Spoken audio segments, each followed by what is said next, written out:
శ్రీ గురుభ్యో నమః.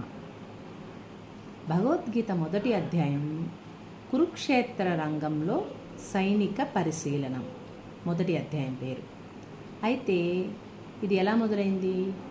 ధృతరాష్ట్రుడు గుడ్డివాడవడం వల్ల తనకి కురుక్షేత్రంలో ఏం జరుగుతుందో తెలియదు. అందుకని తన సలహాదారు అయిన సంజయుడిని అడుగుతాడు. సంజయ, కురుక్షేత్రంలో ఏం జరుగుతుంది అని అడుగుతాడు. సంజయుడికి ఎలా తెలుసు?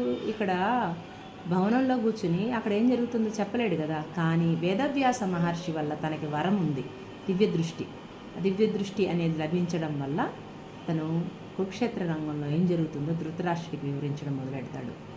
ఫస్ట్ ఏం జరుగుతుంది? దుర్యోధనుడు తన పక్క ఎవరెవరు ఉన్నారు, తన వైపు ఫైటింగ్ చేసేవాళ్ళు ఎవరు అని చెప్పేది తన గురువైన ద్రోణాచార్యుడికి, భీష్ముడు దీని తాతగారే మన పక్క ఉన్నారు, మన విజయానికి ఏం ఢోకా లేదు, మనమే గెలిచేది అని చెప్పి ధైర్యం చెప్పి బాగా పవర్ఫుల్గా బయలుదేరతాడు.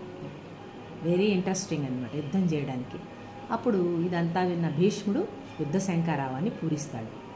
దానికి రిప్లైగా శ్రీకృష్ణార్జునులు కూడా యుద్ధ శంఖం వాళ్ళు పూరిస్తారు. కానీ ఆ యుద్ధ శంఖం నాదంలోనే కురుక్షేత్రం అంతా దద్దరిల్లిపోతుంది. దాన్ని బట్టే ఎవరు విజయం సాధిస్తారనేది కూడా మనకి తెలిసిపోతుంది అని చెప్తారు.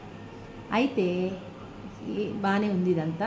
అర్జునుడు యుద్ధశంఖారావం పూరించిన తర్వాత అసలు నాతో యుద్ధం చేయాలనుకుంటున్న వాళ్ళు ఎవరో నేను ఒకసారి చూడాలనుకుంటున్నాను అని ఈ రథాన్ని తీసుకెళ్ళి మధ్యలో ఇరుపక్షాల మధ్యలో నిలపండి అని అడుగుతాడు.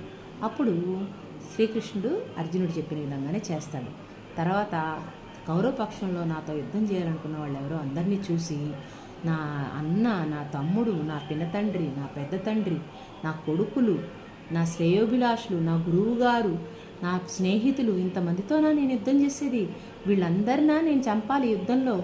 అసలు రాజ్యం తెచ్చుకుని వీళ్ళందరినీ నేను అందంగా పరిపాలిద్దాం అనుకుంటుంటే వీళ్ళనే చంపేస్తే ఇంకా రాజ్యంలో ఎవరుంటారు, నేను ఎవరి కోసం యుద్ధం చేయాలి అని ఆలోచనలో పడిపోయి అలాగే రథంలో చతికిల పడిపోవడంతో మొదటి అధ్యాయం ముగుస్తుంది. మరి రేపటి నుంచి రెండో అధ్యాయం మొదలు పెట్టుకుందాం.